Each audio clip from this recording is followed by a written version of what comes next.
Today's trap is not just common, it's common across all levels. So let's get straight into it.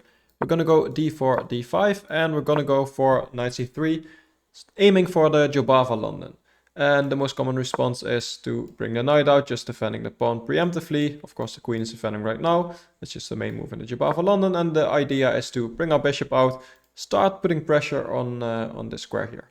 Now, one of the most common moves here is to bring the bishop out, because black would like to play e6, but I would block in the bishop, so bringing the bishop out first is always a good idea.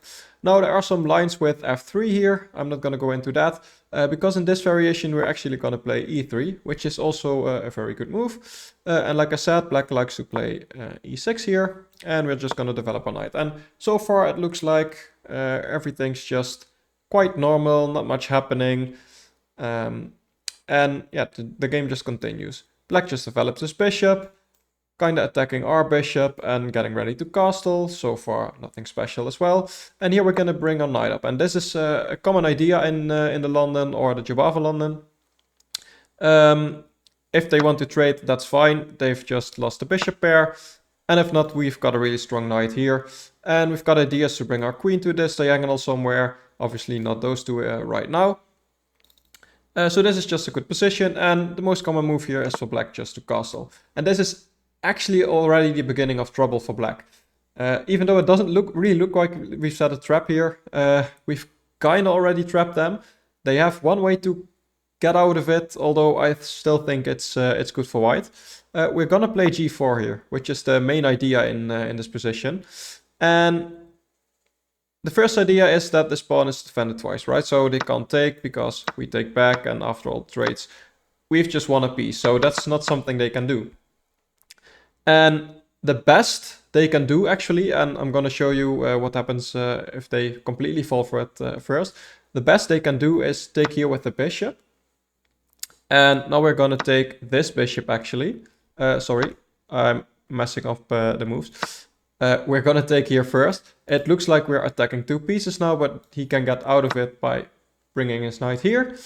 But after we play f3, they usually go back with the knight, and yeah, we can bring our rook in to the g file, and his king is just very weak. This is very comfortable to play for black, for white, but this is the best black can do. We're going all the way back. That's not what black plays. Almost always black thinks, okay, my bishop is attacked, I need to do something.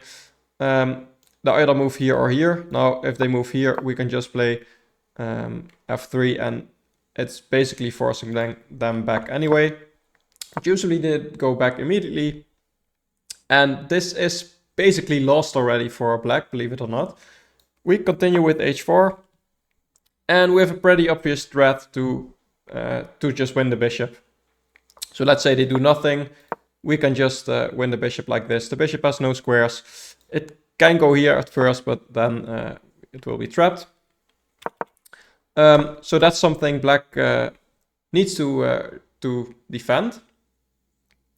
Now, what black might think here is, okay, I need to be able to move this bishop somewhere, so I need to move this pawn, right? But if they move this pawn up to h6, we can already go g5. Taking this bishop is also an idea, so just to show you. If you take this bishop here, and let's say they take back, this pawn structure is pretty weak. The light squares around this king are weak. We're already attacking on this side, and it's pretty easy to castle queenside for us. So we'll have an easy attack like that. But even better here is to go for this. Saving this move for later, but also attacking this pawn. He needs to respond because his knight is attacked as well. And yeah, the king is just gonna open up. I mean, if he moves his knight somewhere, we can open up the king, and it's basically game over for them. So that's not really something they can do. Similarly, if they play h5 here, which looks good because after we take, they can take and attack our queen. But we're just gonna play easy moves. We're gonna develop our bishop. If they take, we take back. And again, we are pushing this pawn. We have the g file to use, maybe after castling to bring the other rook. My arrows are all over the place. But yeah, that's just completely winning for us as well. So all these things considered, Black might think, okay, these moves aren't really doing anything, and this knight is annoying, so let's get rid of this knight first. And this is actually one of the most common moves here, and that just loses immediately, because we can take back with a pawn, attacking the knight, and we're still threatening to trap the bishop here, and there's no way for them to save it. So let's say they move the knight, we can trap the bishop.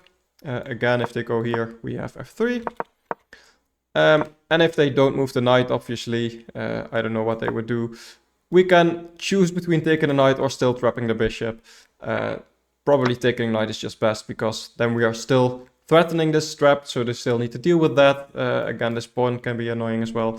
So that's completely winning, and like I said, black is falling for this quite often in all levels, and even if they don't, basically after they castle here, which is really natural to play, you basically have a winning position after g4. So yeah, it's definitely one you should try. There's no risk involved, because if they don't fall for it, you still have a good position. So definitely worth going for. Let me know what you think about it, and I'll see you next time. Bye bye.